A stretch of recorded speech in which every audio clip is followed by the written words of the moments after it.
حضور علیہ السلام کا یہ ایک اور فرمان سنیے جس کو حضرت انس رضی اللہ تعالیٰ عنہ روایت کرتے ہیں۔ حضور علیہ السلام نے ارشاد فرمایا، من صلی علی فی یوم الف مرہ لم یمت حتی یری مقعدہ من الجنہ، جو ایک دن میں 1000 مرتبہ میرے اوپر درود پڑے وہ اتنی دیر تک مرے گا نہیں جب تک جنت میں اپنا ٹھکانہ نہیں دیکھ لیتا۔ یہ اللہ تعالیٰ اس کو خاص نور نصیب فرمائے گا۔ اور آئیے سنیے حضور علیہ السلام کیا ارشاد فرما رہے ہیں۔ حضرت ابو درداء رضی اللہ تعالی عنہ سے روایت ہے، امام ابن ماجہ نے اپنی سند سے اس کو روایت کیا ہے۔ قال قال رسول اللہ صلی اللہ علیہ وسلم اکثروا علی من الصلاۃ کل یوم الجمعہ فانہ مشہود تشہدہ الملائکہ۔ حضور نے فرمایا کہ ہر جمعے کے دن میرے اوپر کثرت کے ساتھ درود پڑھا کرو، چونکہ یہ یوم مشہود ہے، اس دن فرشتے حاضر ہوتے ہیں، تو جمعے کے دن کثرت کے ساتھ باقی دنوں کی نسبت میرے اوپر درود پڑھا کرو۔ تو وَإِنَّ أَحَدًا لَن يُصَلِّيَ عَلَيَّ إِلَّا أُرِدَتْ عَلَيَّ صَلَاتُهُ حَتَّى يَفْرُغَ مِنْهَا، اس لیے کہ تم میں سے جو کوئی میرے اوپر درود پڑھتا ہے جب تک فارغ نہیں ہو جاتا اس کا درود جو ہے وہ میرے اوپر پہنچا دیا جاتا ہے۔ کالا، تو حضرت ابو درداء کہتے ہیں قل، تو میں نے کہا وبعد الموت، حضور جب آپ اس دنیا سے چلے جائیں تو کیا اس کے بعد بھی یہ وظیفہ اور یہ عمل جاری رکھیں؟ حضرت ابو درداء رضی اللہ تعالی عنہ نے جو ہے یہ وضاحت حضور سے پوچھی، اور یہ بھی بڑے جلیل القدر صحابی ہیں، بلکہ صحابہ میں سے انتہائی متقی اور پرہیزگار صحابی ہیں۔ بلکہ حضرت ابو درداء کے بارے میں آتا ہے کہ فجر کی نماز پڑھ کے جلدی چلے جاتے تھے۔ ایک دن حضور نے روک کر کے کہا، ابو درداء کاہے کی جلدی ہوتی ہے کہ رکتے بھی نہیں، بہت جلدی چلے جاتے ہو؟ عرض کی، حضور میرے ہمسایوں کے گھر میں کھجور کا ایک لمبا درخت ہے، اور آج کل مدینے میں کھجوروں کے پکنے کا موسم ہے، اور سحری کے وقت ٹھنڈی ہوائیں مدینے کو سلامی دینے آتی ہیں، اور میں اس لیے جلدی جلدی چلا جاتا ہوں کہ وہ جو کھجوریں جھڑ کے میرے ویڑے میں گر جاتی ہیں بچوں کے اٹھنے سے قبل ہمسائے کے گھر میں پھینک دوں، کہیں میرا بچہ کوئی نہ کھا لے۔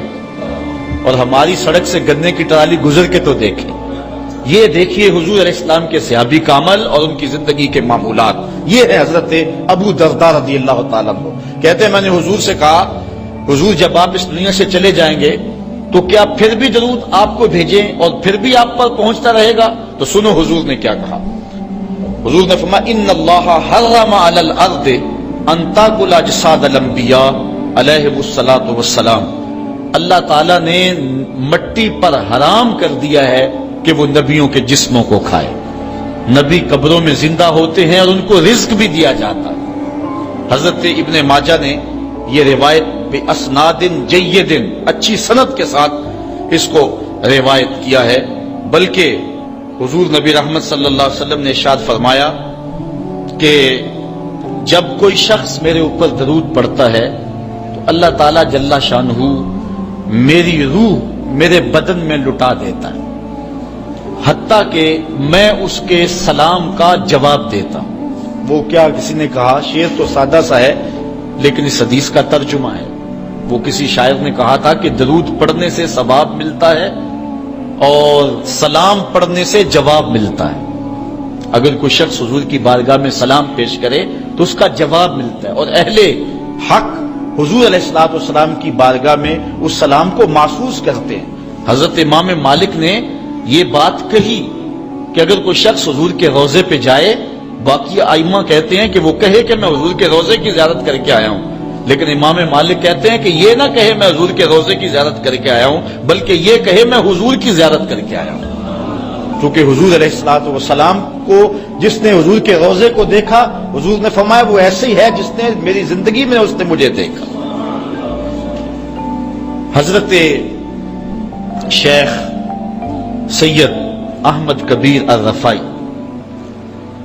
رحمت اللہ تعالی علیہ بہت بڑے بزرگ گزرے، ساری زندگی حضور پر کثرت کے ساتھ درود پڑا، اور حضور علیہ السلام کی طرف سے جو باطن میں جواب آتا رہا اس کو موصول کرتے رہے۔